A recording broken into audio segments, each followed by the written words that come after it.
Assalamualaikum warahmatullahi wabarakatuh. Halo sahabat sehat. Perkenalkan, kami dari kelompok 1 mata kuliah Keterampilan Dasar Keperawatan. Hari ini kita akan membahas mengenai pengendalian infeksi dasar dan infeksi nosokomial atau lebih dikenal dengan HIIS. Yang pertama, kita akan membahas mengenai konsep penyakit infeksi. Infeksi adalah suatu kondisi di mana organisme seperti bakteri, virus, jamur, atau parasit menginfeksi tubuh. Hal itu dapat menyebabkan gejala klinis baik lokal maupun sistemik. Infeksi dapat menyebar melalui kontak langsung seperti sentuhan atau kontak tidak langsung seperti menyentuh benda yang terkontaminasi. Infeksi dasar dapat menjadi serius jika tidak diobati dengan tepat, terutama jika menyebar ke bagian tubuh lainnya atau jika terjadi komplikasi. Pengobatan bergantung pada penyebabnya, bisa meliputi antibiotik, antivirus, atau anti jamur. Infeksi nosokomial atau Healthcare Associated Infection (HAIS) atau biasa juga kita sebut dengan HAIS adalah infeksi yang didapat selama perawatan di rumah sakit atau fasilitas kesehatan lainnya. Infeksi ini sering terjadi setelah pasien menerima perawatan selama 48 jam atau lebih, atau dalam 30 hari setelah perawatan.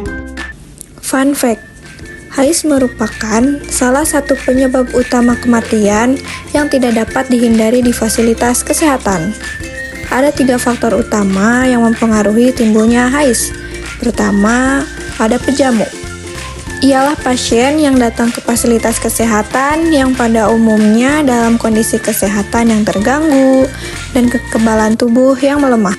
Kedua, ada agen infeksius seperti jamur, bakteri, virus, atau parasit.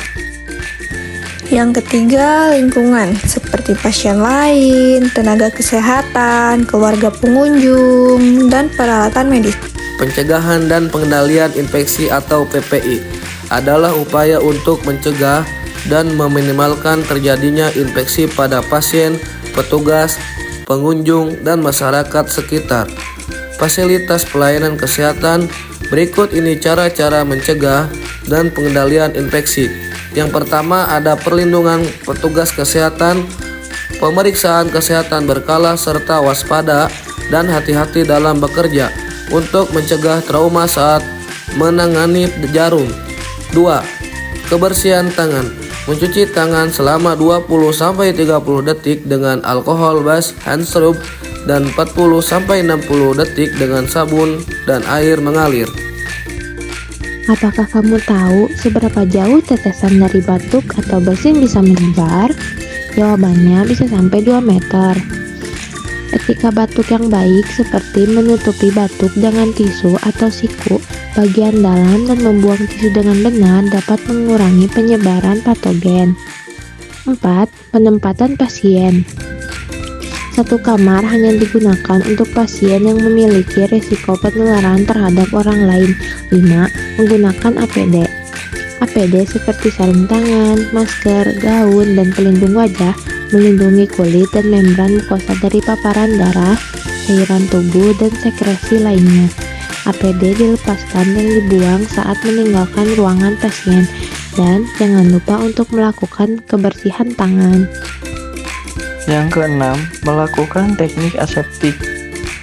Teknik aseptik adalah prosedur yang dilakukan untuk mencegah masuknya mikroorganisme ke dalam tubuh pasien atau operator. Ini penting untuk mengurangi risiko infeksi selama tindakan medis. Yang ketujuh, ada melakukan praktik menyuntik yang aman untuk mencegah cedera. Tidak memberikan obat-obatan single dose kepada lebih dari 1 pasien atau mencampur obat-obatan sisa dari vial atau ampul untuk pemberian berikutnya. Kemudian yang kedelapan ada pembersihan pengendalian lingkungan. Melakukan pembersihan pengendalian lingkungan untuk mencegah transmisi mikroorganisme kepada pasien, petugas, dan pengunjung. Lalu yang kesembilan, melakukan penanganan cucian dan linen. Penanganan cucian dan linen dengan benar juga merupakan bagian penting dari pencegahan infeksi. Pastikan cucian dan linen ditangani sesuai protokol yang aman. 10. Pengolahan limbah. Pengolahan limbah medis harus dilakukan sesuai dengan SOP untuk mencegah penularan infeksi. Limbah medis harus ditangani dengan hati-hati dan dibuang dengan cara yang benar. 11. Lakukan surveillance atau mencatat data. Surveillance pada PPI di rumah sakit adalah kegiatan mengumpulkan, mencatat, dan menganalisis data infeksi secara terus-menerus untuk memberikan rekomendasi atau laporan kepada pihak yang berkepentingan.